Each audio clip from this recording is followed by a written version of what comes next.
What if the person who saved your life never even knocked on your door? Marcus had not taken a single day off in 11 months, not one.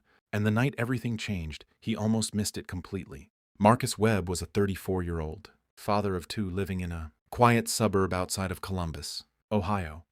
From the outside, his life looked normal enough. Small house, decent car, two kids who went to school every day with clean clothes and food in their backpacks. Nobody really knew what it took to make that happen. His daughter Lily was 9, his son Caleb was 6, and 3 years earlier, after a painful divorce that left him with the house, the kids, and a stack of bills he did not ask for, Marcus became the only person holding everything together. He worked the morning shift at a warehouse from 5 in the morning until 2 in the afternoon. Then he drove straight to his second job at a grocery store where he stocked shelves until 9 at night. He would get home, check on the kids who were with a babysitter, make sure homework was done, give hugs, do baths, and then lie down for a few hours before doing it all over again. This went on for almost a year. He stopped calling friends. He stopped going to church. He stopped doing anything that did not directly keep his kids alive and fed. There was no time. There was no energy. There was barely a version of Marcus left that remembered what rest felt like.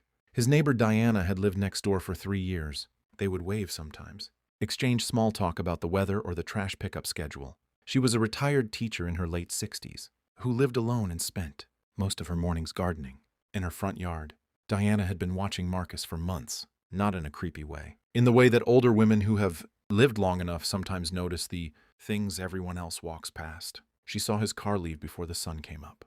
She saw it come back long after dark. She saw the babysitter's car parked outside almost every evening. She saw how Marcus moved, even just walking from his car to his front door, like a man carrying something too heavy for one person. She wanted to say something. She almost did a few times, but she did not want to embarrass him. She did not want him to think she was pitying him, so she watched and waited and kept gardening. Then one Tuesday night in March, something shifted. Marcus pulled into the driveway at 7:43 in the evening. He sat in the car for 4 minutes without getting out. Diana could see him through her living room window, just sitting there in the dark, head leaned back, not moving. She later said it was the stillness that got to her. Not tears, not anger. Just a man so empty he could not even make himself walk to his own front door. She put on her coat, walked outside, and knocked on his car window.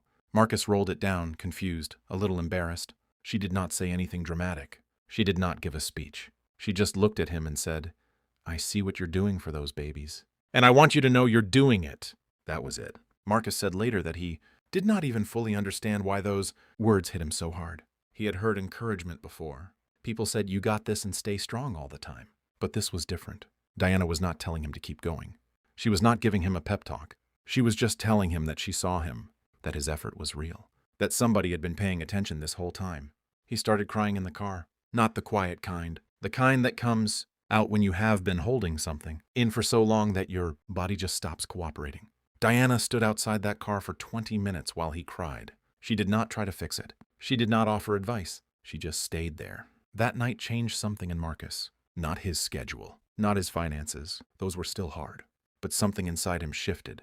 He described it later as the difference between drowning and treading water. Same water, same effort, but suddenly believing there was a shore. Here is the thing that most people do not talk about when they talk about single parents. It is not just the money that breaks people. Studies on caregiver burnout show that the #1 emotional wound in solo parents is not stress or fatigue.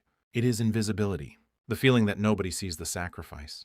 That all the early mornings and skipped meals and quiet crying in parked cars just disappear into the air without anyone noticing. A 2022, report from the Pew Research Center found that nearly 40% of single parents in America report feeling completely alone in their parenting responsibilities. Not just short on help, but genuinely unseen. That number is staggering. 4 out of 10 people raising children by themselves feel like no one is watching. No one is noticing. No one cares enough to knock on the window. Diana knocked on the window. And what followed was not a miracle story in the Hollywood sense. Marcus did not suddenly get a promotion or win money or have his problems disappear. What happened was quieter and honestly more powerful than that. Diana started small. She offered to watch the kids one afternoon a week so Marcus could sleep. Just sleep. Nothing else. He cried when she offered and told her he could not ask that of her. She told him he was not asking, she was offering. And there was a difference. He accepted. That one afternoon a week became a rhythm. The kids adored her. Lily started calling her Miss D. Caleb, who was still working through the confusion of his parents splitting up, started drawing her pictures and leaving them on her doorstep. Marcus started getting 4 hours of uninterrupted sleep on Wednesdays instead of 2. That doesn't sound like much, but for someone running on that kind of empty, 4 hours is the difference between making mistakes at work and not, between snapping at your kids over nothing and actually having patience, between feeling like a failure and feeling like a human being. 6 months later, Marcus was able to drop the second job. Not because Diana fixed his finances, but because the rest gave him enough clarity to find a better paying position at a logistics company. He said in an interview that he had been too exhausted to even look for better opportunities before. His brain just had no room left. He still lives next door to Diana. Lily is 11 now. Caleb just turned 8. Marcus coaches Caleb's Saturday soccer team and has started going back to church. He talks about Diana like she is family, because she is. And Diana, when asked about it, just shrugs and says she did not do anything special. She just looked up from her garden long enough to pay attention.